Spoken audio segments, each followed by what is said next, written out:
اعوذ باللہ من الشیطان الرجیم بسم اللہ الرحمن الرحیم وَلَقَدْ خَلَقْنَا السَّمَاوَاتِ وَالْأَرْضَ وَمَا بَيْنَهُمَا فِي سِتَّةِ أَيَّامٍ، اور ہم نے آسمانوں اور زمین کو اور جو کچھ ان کے مابین ہے پیدا کیا 6 دنوں میں۔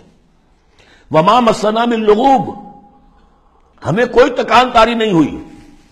یہاں اصل میں نفی ہو رہی ہے کہ تورات جب گم ہو گئی تھی تو جب اس کو دوبارہ یادداشت سے مرتب کیا گیا تو مرتبین انسان تھے، وہ نبی تو تھے نہیں، تو ان کی یادداشت نے ٹھوکریں کھائیں تو غلط چیزیں بھی تورات میں شامل ہو گئی۔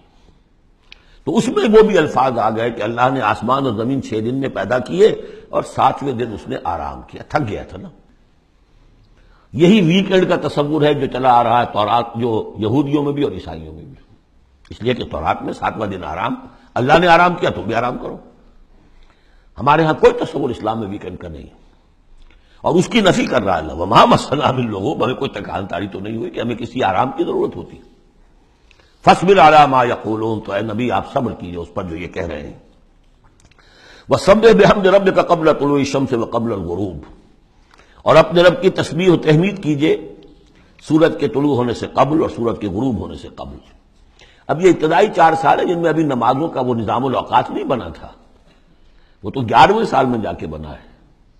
سورہ بنی اسرائیل میں جب نازل ہوئی ہے اور جب کوئی معراج ہوا ہے آپ کا، معراج میں یہ 5 وقتوں کا نماز کا نظام دیا گیا۔ اس وقت تک تو یہی ہے صبح و شام اللہ کا کچھ یاد ہو، یا اس سے پہلے جو ہے وہ رات بھر کھڑے رہو، 2/3 یا تہائی، کم سے کم 1/3 سب، وہ اور علیحدہ نظام تھا۔ تو قبل طلوع الشمس والی نماز ہی اب ہماری فجر کی نماز بن گئی ہے، اور قبل الغروب والی نماز ہماری عصر کی نماز بن گئی ہے۔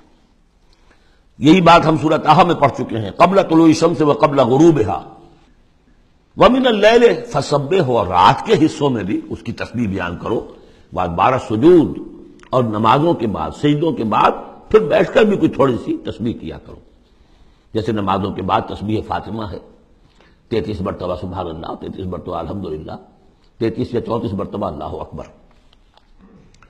وَاسْتَمِعْ يَوْمَ يُنَادِ الْمُنَادِ مِن مَّكَانٍ قَرِيبٍ، اور کان لگا کر سنتے رہو، اس دن کے منتظر رہو جبکہ پکارنے والا پکارے گا بہت قریب کی جگہ سے۔ یعنی جب سور پھونکا جائے گا تو ہر ایک کو یہ محسوس ہوگا جیسے براہ راست میرے کان کے اندر ہی آ رہا ہے، بہت قریب سے، اور بہت زوردار آواز ہوگی، وہی تو پھر موت کا ذریعہ بنے گی، اور اسی سور کو پھونک کر پھر بس بعد الموت ہوگا۔ یہاں دوسرے کا ذکر ہے، یوم یسمعون الصیحۃ بالحق، جس دن کے وہ سنیں گے چنگھاڑ حق کے ساتھ۔ ذالک یوم الخلود، یہ ہے اب نکلنے کا دن۔ انا نحن نحیی و نمیت، ہم ہی زندہ رکھتے ہیں، ہم ہی موت وارد کرتے ہیں۔ وإلینا المصیر، جہاں اللہ تعالیٰ اپنی زیادہ جلالت شان کا اظہار کرنا چاہتا ہے وہ جمع کا صیغہ ہوتا ہے۔ انا نحن نحیی و نمیت وإلینا المصیر، یوم تشقق الارض عنہم سراعا، جس روز کی زمین پھٹے گی اور یہ اس میں تیزی سے نکلیں گے اس میں سے باہر۔ ذالک حشر علینا یسیر، یہ جمع کر دینا ہمارے لیے بہت آسان ہے، کوئی مشکل نہیں۔ نحن اعلم بما یقولون، اے نبی ہم خوب جانتے ہیں جو کچھ یہ کہہ رہے ہیں، یہ کہہ رہے ہیں یہ مجنون ہیں، یہ کہہ رہے ہیں کہ یہ شاعر ہیں ساحر ہیں، شروع کی جو باتیں تھیں۔ وما انت علیہم بجبار، ہم نے آپ کو ان پر کوئی زور دے کر نہیں بھیجا ہے کہ زبردستی آپ انہیں حق کی طرف لے آئیں۔ فذکر بالقرآن من یخاف وعید، پس تذکیر کیجئے قرآن کے ذریعے سے ہر اس شخص کو کہ جو ذرا سا بھی جس کے اندر کوئی تھوڑی سی روح زندہ ہوگی اور احساس ہوگا، اخلاقی حس جو ہے مردہ نہ ہو چکی ہوگی، وہ ضرور سنے گا اور وہ آپ کی اس تذکیر سے فائدہ اٹھائے گا۔ اب یہاں نوٹ کر لیجئے، تذکیر بھی قرآن کے ذریعے سے، تبشیر قرآن کے ذریعے، انذار قرآن کے ذریعے، تبلیغ قرآن کی، تزکیہ نفس قرآن کے ذریعے، اور کس طرح امت نے اس قرآن سے اپنے آپ کو دور کیا ہے۔